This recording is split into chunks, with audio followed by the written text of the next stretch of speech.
മന്ത്രി അടക്കമുള്ള മന്ത്രിമാർക്ക് പരാതി പോയിട്ടുണ്ട്. ഒപ്പം കൃഷി വകുപ്പിലെ ഉദ്യോഗസ്ഥന്മാർക്കും പരാതി പോയിട്ടുണ്ട്. സ്വാഭാവികമായിട്ടും അവരത് അന്വേഷിക്കേണ്ടതാ. 3-4 ദിവസം അവരുടെ റിയാക്ഷൻ അറിയാൻ നമുക്ക് സമയം കൊടുക്കാം.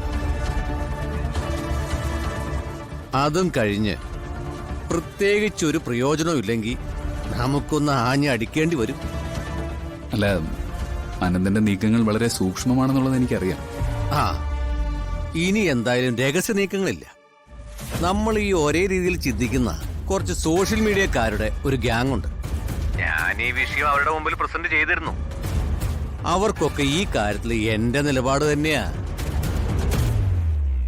പിന്നെ ഞങ്ങൾ എല്ലാവരും കൂടി ജോയിന്റ് ആയിട്ട് ഒരു അറ്റാക്ക് അങ്ങ് നടത്താൻ പോവാം. അതുകൊള്ളാം. എങ്ങനെ? വിഷയം കൃഷിയും കൃഷിഭൂമിയും തന്നെയാ. ജനുവിനായ കർഷകർക്ക് എങ്ങനെയാണ് അവരുടെ ഭൂമി നഷ്ടപ്പെട്ടത്? വിത്തിറക്കേണ്ട പാടങ്ങൾ എങ്ങനെയാണ് തരിശായി കിടക്കുന്നത്? ഉടമയിൽ നിന്ന് അടിമയിലേക്കുള്ള കർഷകന്റെ സഞ്ചാരം, ഇതൊക്കെയാണ് മാറ്റർ. അതൊക്കെ ഒരു ക്യാമ്പയിൻ പോലെ എല്ലാവരും ഒരുമിച്ചങ്ങ് കൈകാര്യം ചെയ്യും. പക്ഷേ ആ എല്ലാ വീഡിയോയിലും JR-ന്റെ വരവൊരു വിഷയം തന്നെ ആയിരിക്കും.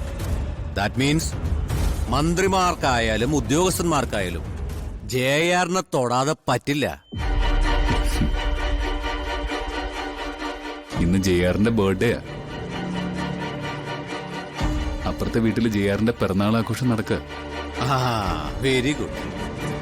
അപ്പോ JR-ന് ഒരു ബർത്ത്ഡേ ഗിഫ്റ്റ് ആയിക്കോട്ടെ ഇന്നത്തെ നമ്മുടെ പ്രോഗ്രാം. പിന്നെ അന്ന് JR-നെതിരെ വീഡിയോ ചെയ്യാൻ തുടങ്ങുമ്പോ താൻ എന്നോടൊരു വാക്കു പറഞ്ഞിരുന്നു, സൂക്ഷിക്കണമെന്ന്. ഞാനിപ്പോ തന്നോടത് തിരിച്ചു പറയാണ്. ആ കൂട്ടത്തിൽ നിന്ന് ഇത്തരമൊരു ബന്ധമുണ്ടാക്കാൻ തനിക്കേ പറ്റുമെന്ന് അവർക്ക് നന്നായിട്ടറിയാം. സോ ഏതെങ്കിലും രീതിയിൽ പ്രശ്നങ്ങളുണ്ടാവും. എനിക്കിനി ഒന്നും നോക്കാനില്ലല്ലോ. അപ്പൊ പിന്നെന്താ? തടി നോക്കണോടോ. അത് നല്ല കരുത്തിലിരുന്നാലേ ഇവന്മാരെയൊക്കെ ചവിട്ടി ഒതുക്കാൻ പറ്റുള്ളൂ. എന്നാ ശരി, JR-നുള്ള ബർത്ത്ഡേ ഗിഫ്റ്റ് ഇപ്പൊ തന്നെ അങ്ങ് കൊടുത്തേക്കാം. ഓക്കെ?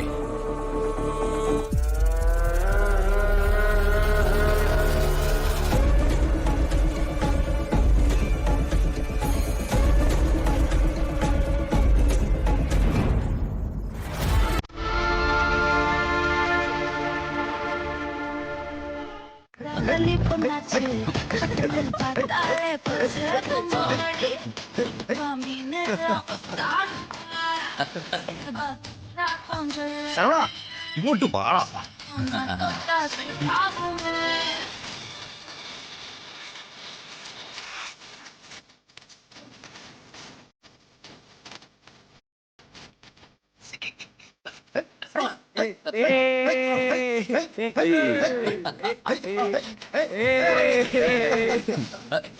ശരവണ,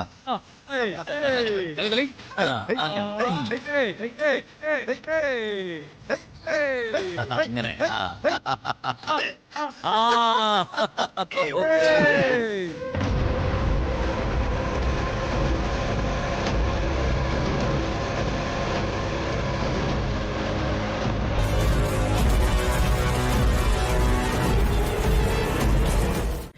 കൃഷിഭൂമിയെയും വിഴുങ്ങാനെത്തിയ പുതുപുത്തൻ മാഫിയ JR-നെ കുറിച്ച് പരാതികൾ പ്രവഹിക്കുന്നു. പ്രസിദ്ധ ഇൻഫ്ലുവൻസർ അനന്തൻ തുടങ്ങിവെച്ച JR-ന്റെ സാമ്പത്തിക സോഴ്സിനെ കുറിച്ചുള്ള അന്വേഷണം വിവിധ ഏജൻസികൾ ഏറ്റെടുത്തിരിക്കുന്നു.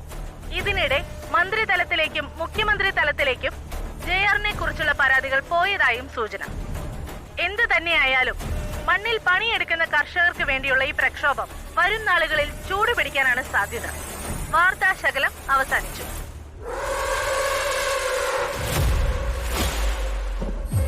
ഇത് മാത്രമല്ല, ഒരുപാട് ചാനലുകളിൽ ഇത് ന്യൂസ് പോകുന്നുണ്ട്.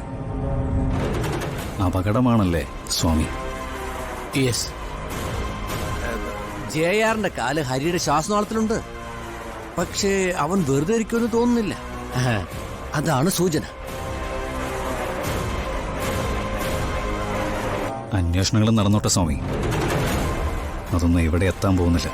പേടിക്കേണ്ടത് ഈ അന്വേഷണത്തിനൊന്നുമല്ല. ഇവന്മാര് പറയുന്ന ഈ കൃഷിക്കാരുണ്ടല്ലോ, അവര് എല്ലാവരും കൂടെ സംഘടിച്ച് ഒരു മാർച്ചോ ജാഥയായിട്ട് പുറത്തിറങ്ങിയാൽ പിടിച്ചു നിൽക്കാൻ വേണ്ടി രാഷ്ട്രീയക്കാർക്ക് എന്തെങ്കിലും ചെയ്യേണ്ടി വരും.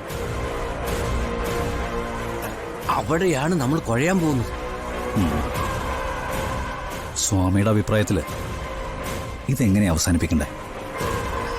സർ, ഞാനാണെങ്കിൽ ഒരു കോംപ്രമൈസിനെ ശ്രമിക്കുള്ളൂ. പക്ഷേ എനിക്കതിന് ശീലമില്ല സ്വാമി. എന്നെ തോൽപ്പിച്ചവരോട് എനിക്ക് ജയിക്കുക തന്നെ വേണം. നിത്യ, പ്ലീസ് കം.